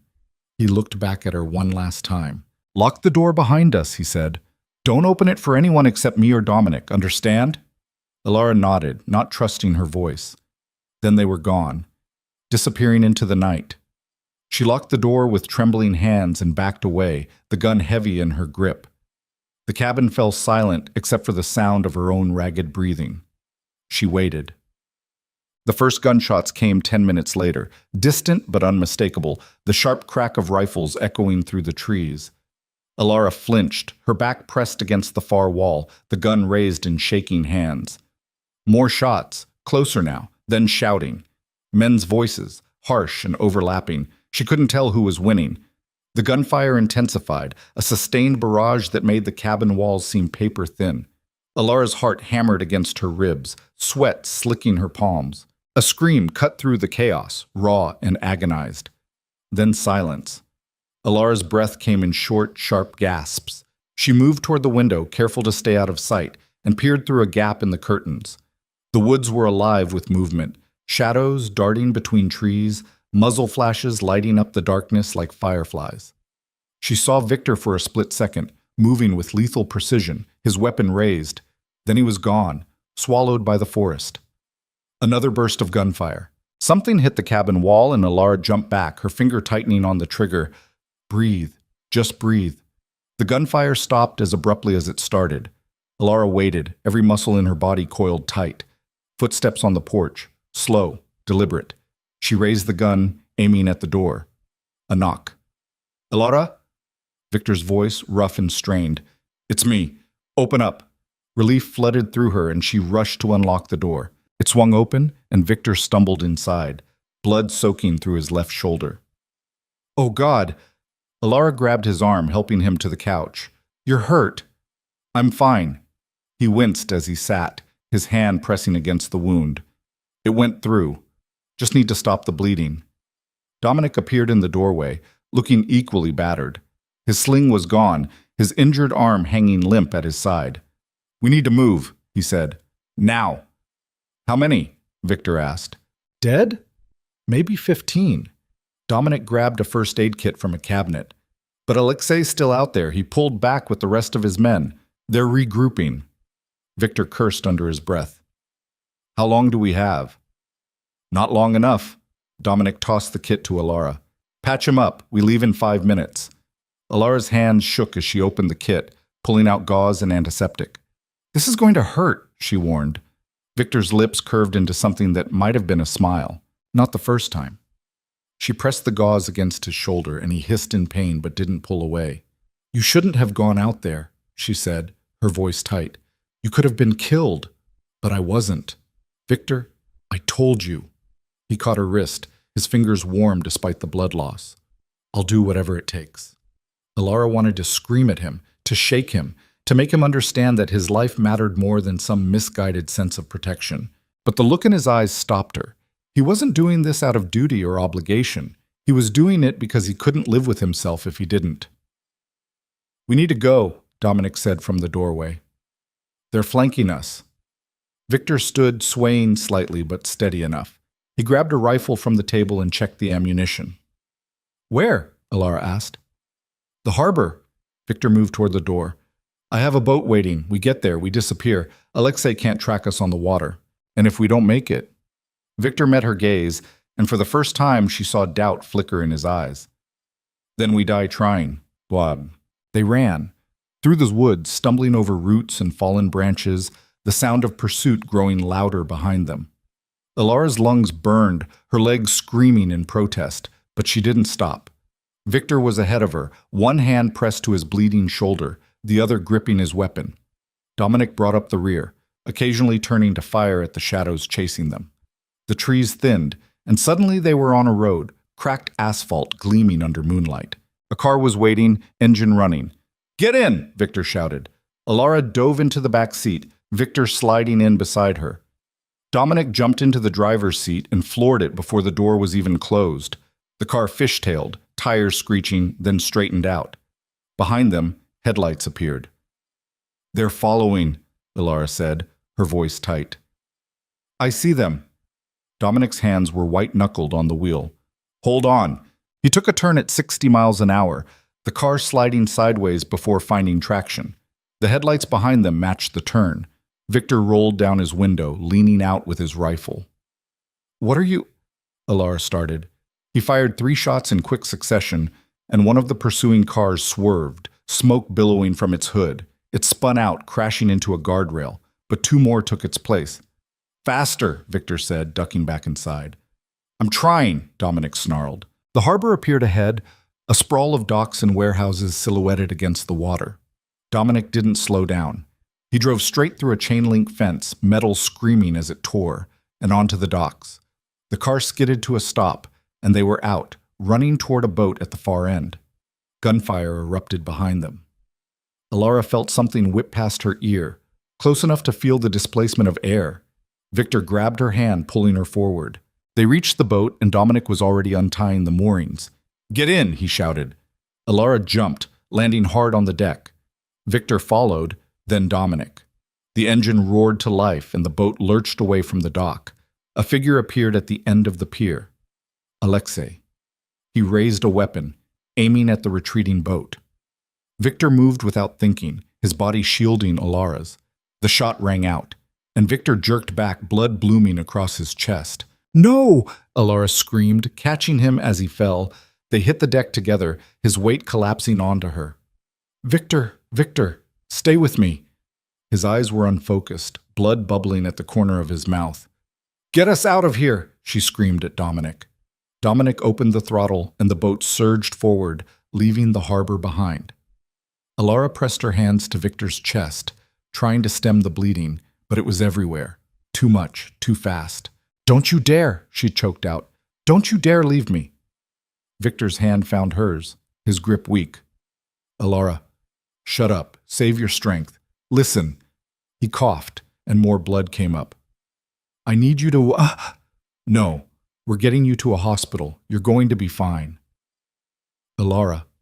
His voice was fading, each word an effort. "If I don't, you will." His eyes met hers, and she saw the truth there. He was dying. "Tell me," she whispered, tears streaming down her face. "Tell me what you need." Victor's lips moved, but no sound came out. Then his hand went slack in hers. "No, no, no, no!" Alara shook him, pressing harder on the wound. "Victor, please." Dominic was there, pulling her back. "Let me," he said, his voice rough. He checked Victor's pulse, his expression grim. For a long moment, he didn't move. Then he started CPR, his hands moving with practiced precision. Alara watched, frozen, her mind unable to process what was happening. This couldn't be real. This couldn't be how it ended. Dominic worked for what felt like hours, but was probably only minutes. Finally, he stopped. "Dominic," Alara's voice broke. "Why did you stop?" He looked at her, and the devastation in his eyes said everything. "I'm sorry." The words didn't make sense, couldn't make sense. Alara crawled forward, her hands finding Victor's face. He was still warm, still looked like he might open his eyes and tell her this was all part of the plan. But he didn't. A sound tore out of her, raw and animal, a grief so profound it felt like her body might split apart. She collapsed onto his chest, her tears mixing with his blood.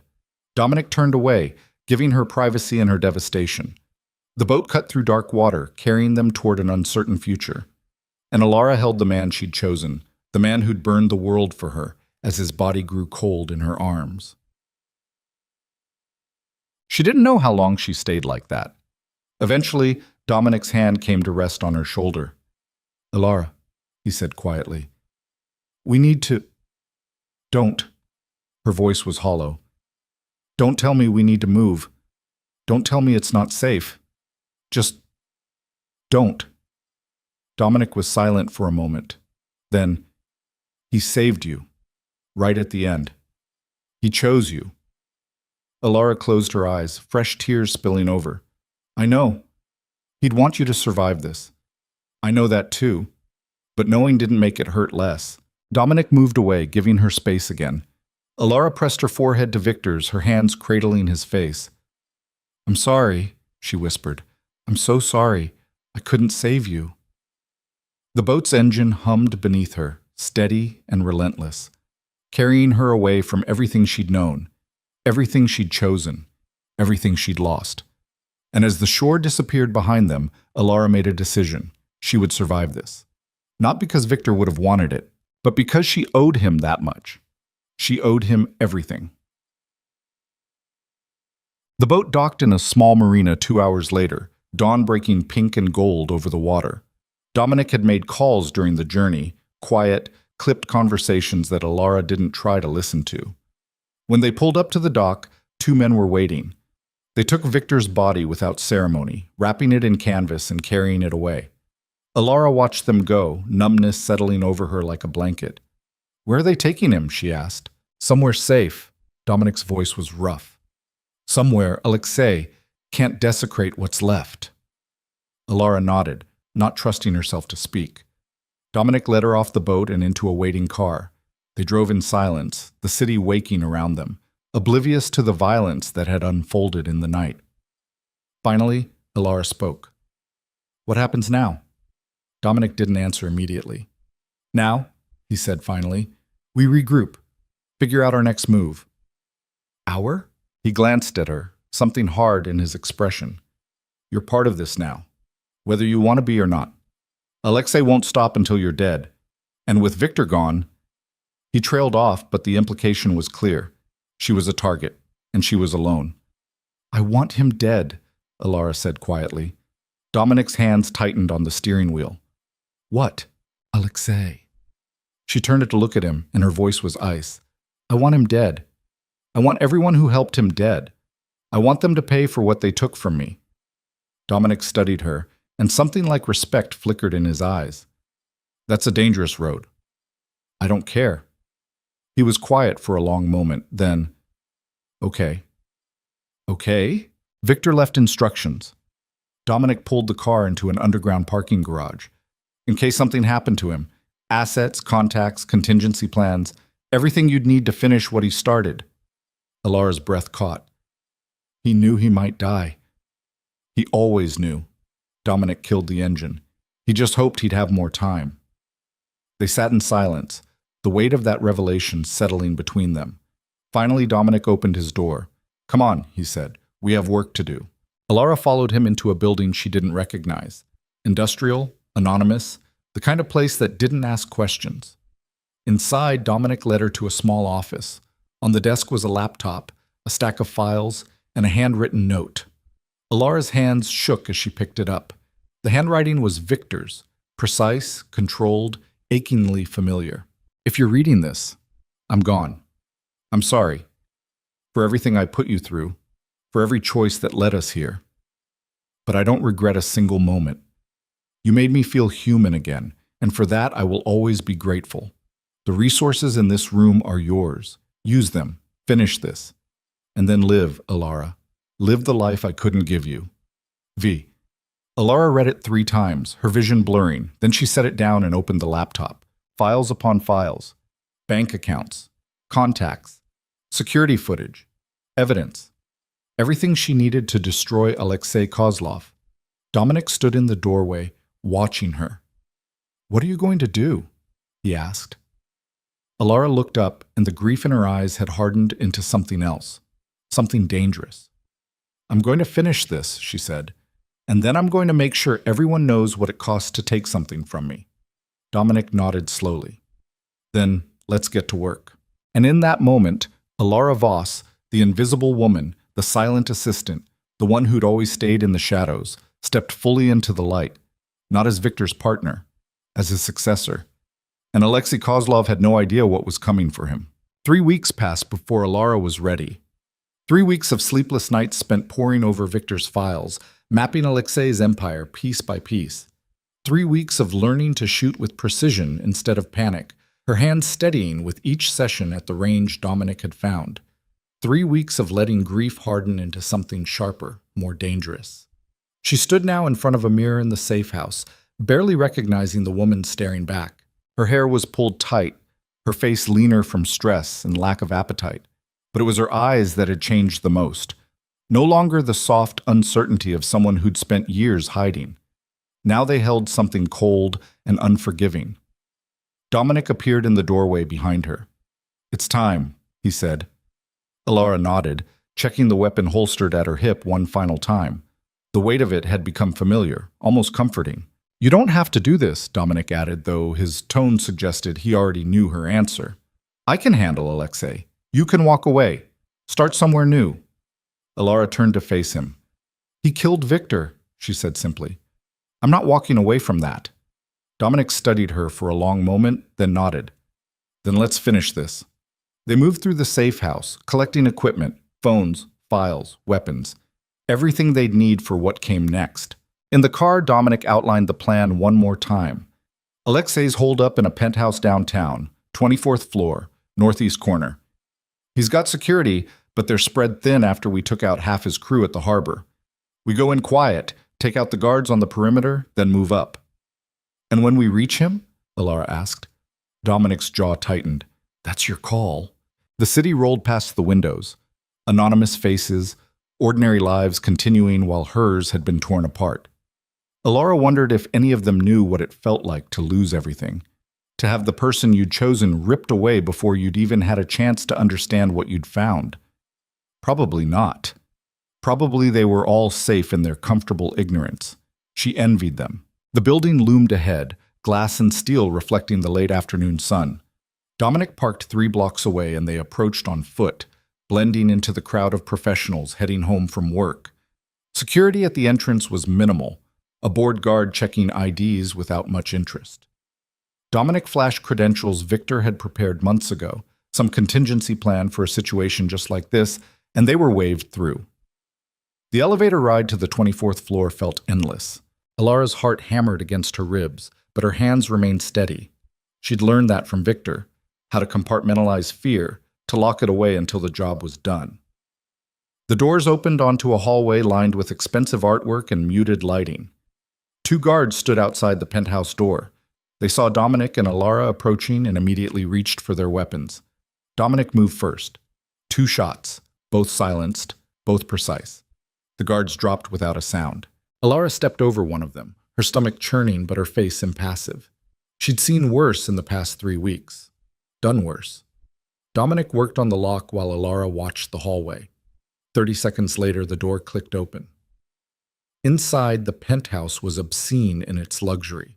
Marble floors, floor-to-ceiling windows, furniture that probably cost more than most people made in a year. It looked like a monument to excess, to power unchecked. It made Alara's skin crawl. They moved through the space in silence, clearing rooms with the efficiency Dominic had drilled into her. Kitchen empty, living room empty, study. A man sat behind a desk, and Alara's finger tightened on the trigger before she realized it wasn't Alexei. The man looked up, eyes widening. "Don't move," Dominic ordered. The man raised his hand slowly, his face pale. "Where is he?" Alara asked. I'm just an accountant. I don't know anything. Sis. Dominic crossed the room in 2 strides and pressed his weapon to the man's temple. "Where is Alexei?" The accountant's hands shook violently. "Rooftop. He's on the rooftop. Please, I have a family." "Then you should have chosen better employers," Alara said coldly.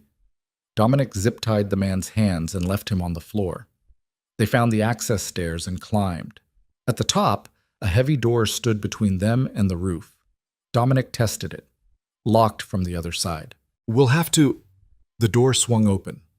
Alexei Kozlov stood framed in the doorway, flanked by 4 armed men.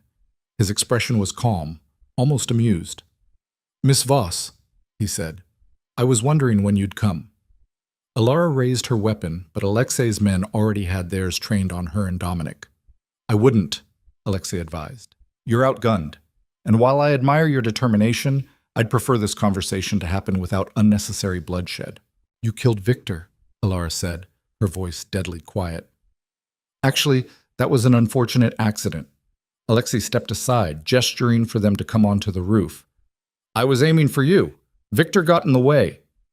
The casual admission made Alara's blood boil, but she forced herself to stay calm. She and Dominic stepped through the doorway, weapons still raised. The roof was vast, a garden in the sky with planters and seating areas. The sun was setting, painting everything in shades of orange and red. "You have Victor's files," Alexei continued, as if discussing the weather. "I assume that's how you found me. He always was thorough." "More than thorough," Alara said. "He documented everything. Every transaction, every shipment, every body you buried, enough to put you away for life." Alexei's smile didn't waver. "Then why are you here instead of going to the authorities?" "Because they're too slow." Alara's finger remained on the trigger. "And because you don't deserve a trial." "Ah." Alexei nodded, understanding flickering in his eyes. "Revenge. I respect that. Victor made you into something dangerous, didn't he? Something you never thought you could be." "He showed me what I already was." "Did he?" Alexei tilted his head. "Or did he just give you permission to stop hiding?" The words hit closer than Alara wanted to admit. "It doesn't matter," she said. "You're going to pay for what you did." "Perhaps." Alexei's expression shifted, something harder creeping in. "But not today. You see, Miss Voss, you've walked into a trap. My men are already surrounding this building. You have 2 choices, surrender or die here. Either way, I win." Dominic swore under his breath. Alara's mind raced. She'd prepared for security, for resistance, but not for a full ambush. "You're bluffing," she said, though doubt crept into her voice. Alexei pulled out his phone, tapping the screen. He turned it toward her. Security footage showed the building's lobby filling with armed men, at least 20, maybe more. "As I said," Alexei continued, pocketing the phone, "surrender, and I'll make this quick. Fight, and you'll die slowly. Your choice. Alara glanced at Dominic. His jaw was tight, his eyes calculating. They were trapped. What do you want? She asked. The files. All of them. Every copy, every backup. In exchange, I let you walk away. You expect me to believe that? No, Alexei admitted. But it's the only offer you're getting. Alara's mind spun through options, scenarios, possibilities. None of them ended well. Then Dominic spoke. The files are already with the FBI. Alexei's expression flickered, just for a second, but it was enough. You're lying, he said. Am I? Dominic's tone was conversational. Victor set up a dead man's switch. If he didn't check in every 72 hours, everything gets sent automatically. Bank records, witness statements, locations of bodies. All of it. Alexei's face darkened. When? 2 days ago. Dominic smiled, and it was sharp as a blade. By now, federal agents are already moving on your assets. Your accounts are frozen. Your associates are being picked up for questioning. It's over, Alexei. You just don't know it yet.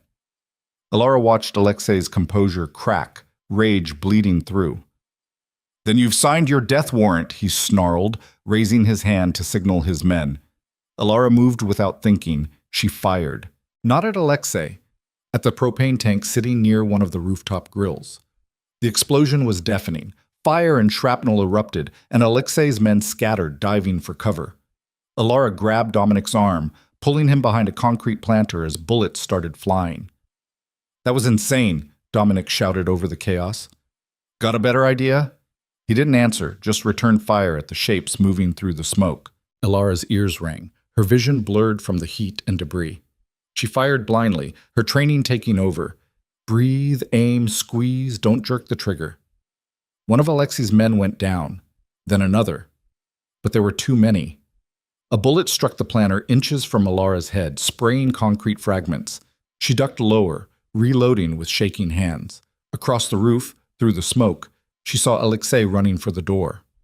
No, not after everything. Not after Victor. Alara broke from cover, sprinting through the chaos. Alara, wait! Dominic's voice was lost in the gunfire. She focused on Alexei's retreating form, her legs pumping, lungs burning. He reached the door and yanked it open. Alara tackled him from behind. They crashed through the doorway and tumbled down the stairs, a tangle of limbs and fury. Alara felt something crack.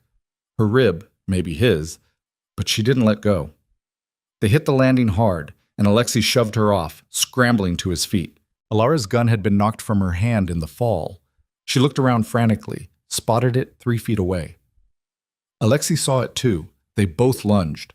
Alexei got there first, his fingers closing around the grip, but Alara was faster. She grabbed his wrist, twisting hard, and they grappled for control of the weapon. Alexei was stronger, but Alara fought with something beyond strength, months of rage and grief, and the memory of Victor's blood on her hands. The gun went off. For a second, neither of them moved. Then Alexei's grip loosened and he staggered back. Blood bloomed across his stomach, spreading fast. He looked down at the wound, then up at Alara, something like surprise in his eyes. You, he started, then coughed, blood flecking his lips. Alara stood over him, chest heaving, the gun steady in her hand. This is for Victor, she said. She fired again. Alexei collapsed, his body hitting the floor with a dull thud. Alara stared down at him, waiting to feel something, relief, satisfaction, closure. But there was nothing, just emptiness. Footsteps pounded down the stairs, and Dominic appeared, weapon raised. He took in the scene, Alexei's body, the blood, Alara standing over him like an avenging ghost. Is he dead? Alara confirmed, her voice hollow. Dominic moved closer, checking for a pulse. Finding none, he straightened. We need to go. His men will be here any second. Alara nodded numbly, but her feet wouldn't move. She'd done it. She'd avenged Victor. So why did it feel like she'd lost something else in the process? Dominic grabbed her arm, pulling her toward the emergency exit. They ran. Bathtub. The FBI raid happened exactly as Dominic had described. Alara watched it on the news 2 days later from a hotel room 3 states away. Federal agents swarming Alexei's properties, seizing evidence, making arrests. The Kozlov empire dismantled in a matter of hours. Victor's final contingency plan had worked perfectly. The news anchor called it one of the largest organized crime busts in decades. Alara turned off the TV. Dominic sat across from her, nursing a cup of coffee. "What now?" he asked. It was the question she'd been avoiding. "I don't know," she admitted. "You could stay," Dominic offered. "Help me clean up what's left of Victor's organization. Make sure it doesn't fall into the wrong hands." Alara considered it. There was a certain appeal to the idea, stepping fully into the role Victor had inadvertently prepared her for, building something from the ashes. But she'd seen what that life cost, had paid the price herself. "No," she said quietly. "That's not who I want to be." Dominic nodded, unsurprised. Then what? Alara stood, moving to the window. The city beyond was anonymous, forgettable. Exactly what she needed. "I'm going to disappear," she said. "Really disappear this time. No ties, no past, no one looking over my shoulder. That's not easy." "I know." She turned back to him. "But Victor left me enough resources to do it. Enough to start over, somewhere quiet, somewhere safe. He'd want that for you," Dominic said. "He'd want you to live." The word settled over her like a benediction. "What about you?" she asked. Dominic shrugged. "Someone has to clean up this mess. Make sure the people who relied on Victor's protection don't get abandoned. It's what he would have done." Alara crossed the room and extended her hand. Dominic took it, his grip firm. "Thank you," she said. "For everything, for keeping me alive." "You kept yourself alive," Dominic corrected. "I just provided backup." They stood there for a moment, two people bound by shared trauma and loss. Then Alara let go and stepped back. "Goodbye, Dominic." "Goodbye, Alara." She walked out of the hotel room and didn't look back. 6 months later, Alara stood on a beach she couldn't have found on a map 6 months ago. The sand was warm beneath her bare feet, the ocean stretching endlessly before her. Gulls cried overhead, and the salt air filled her lungs. She'd chosen this place for its obscurity, a small coastal town where no one asked questions and everyone minded their own business. She rented a cottage overlooking the water and spent her days doing nothing of consequence. Reading, walking, breathing, learning to exist without looking over her shoulder. It was harder than she'd expected. Some nights she still woke in a cold sweat, Victor's face swimming in her vision. Some days the weight of what she'd done, what she'd become, threatened to crush her. But she was learning to carry it.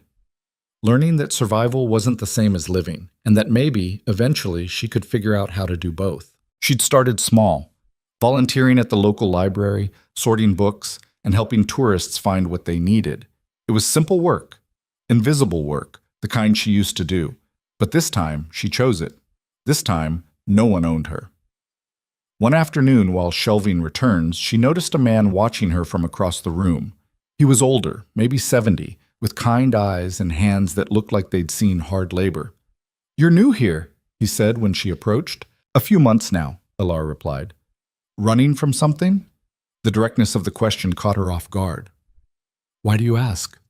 The man smiled gently. "Because everyone who comes here is running from something. It's that kind of place, quiet enough to hide, small enough to heal." Alara considered lying, then decided against it. "Yes," she admitted, "I'm running. From someone or from yourself?" The question landed like a punch. "I don't know anymore," she said honestly. The man nodded, understanding in his expression. "I ran here 30 years ago," he said, "after I lost my wife. Thought if I could get far enough away it wouldn't hurt so much. Took me a decade to realize I wasn't running from the pain. I was running from the idea that I had to face it." Alara's throat tightened. "What changed?" "I stopped running." He gestured around the library. "Started showing up for this place, for myself. And eventually, the pain became something I could live with instead of something I had to escape." He stood, collecting his books.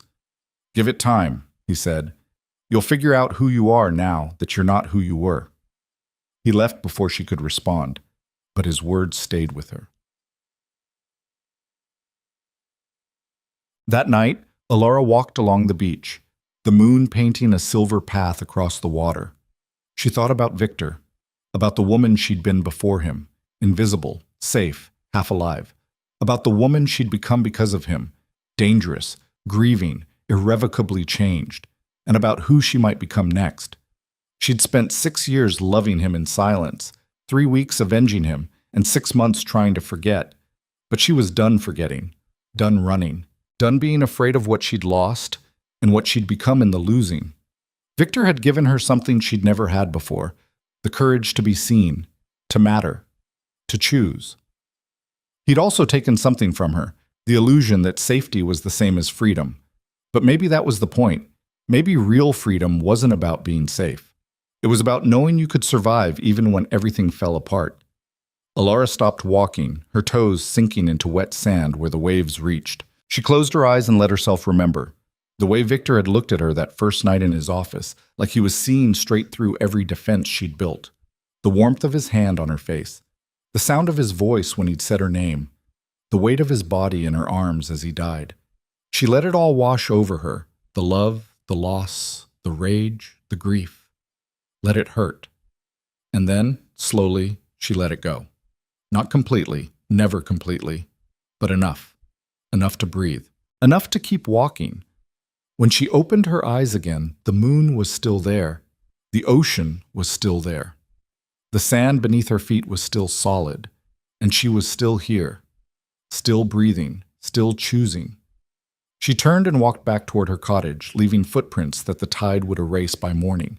Inside, she made tea, chamomile, no sugar, and sat by the window, watching the darkness give way to dawn. In the distance, the world was waking up. People were starting their days, making coffee, kissing loved ones goodbye, heading to jobs and lives they'd built from choices both big and small. Ordinary lives, safe lives, lives Alara would never have again. But that was okay, because she'd learned something in the past year that all those ordinary people might never understand. That sometimes the only way to truly live was to risk everything. That love without fear was just comfort. That choosing someone, truly choosing them, meant accepting you might lose them. And that the person who emerged from that loss, scarred, changed, unrecognizable, was still worth knowing, still worth saving, still capable of building something new from the ruins. The sun broke over the horizon, spilling gold across the water. Alara raised her cup in a silent toast. To Victor, who'd seen her when no one else had. To the woman she'd been, who'd finally found the courage to stop hiding. And to whoever she was becoming, someone who'd learned that the opposite of invisible wasn't powerful. It was present. Present in her choices. Present in her grief. Present in the terrifying, exhilarating truth that she was alive and that mattered. She didn't know what came next, didn't have a plan or a destination or a purpose beyond simply existing in this quiet place where the past couldn't reach her. But for the first time in a year, that felt like enough. More than enough. It felt like a beginning. Epilogue. 5 years later, Alara stood in front of a building that hadn't existed the last time she'd been in this city. The sign above the door read, Halvern Foundation, supporting survivors of violence. She'd started it with the money Victor had left her, the accounts and assets that Dominic had helped her access once the federal investigations concluded. Millions of dollars that had been built on violence and fear, now redirected toward healing. It had taken 3 years to get the foundation off the ground, another 2 to establish credibility, to prove they were serious about the work. But now it existed. A place where people who'd lost everything could find resources, support, a path forward. A place that transformed pain into purpose. Alara walked inside, nodding to the receptionist, a young woman who'd come to them 6 months ago with nothing but a black eye and a backpack.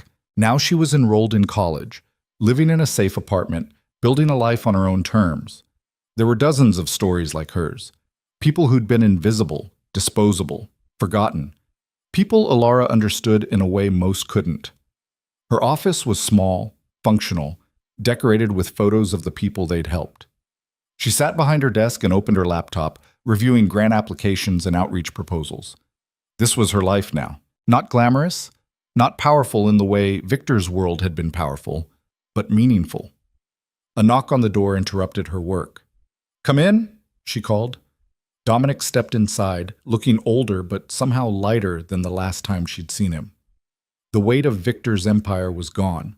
dissolved into legitimate businesses and charitable trusts.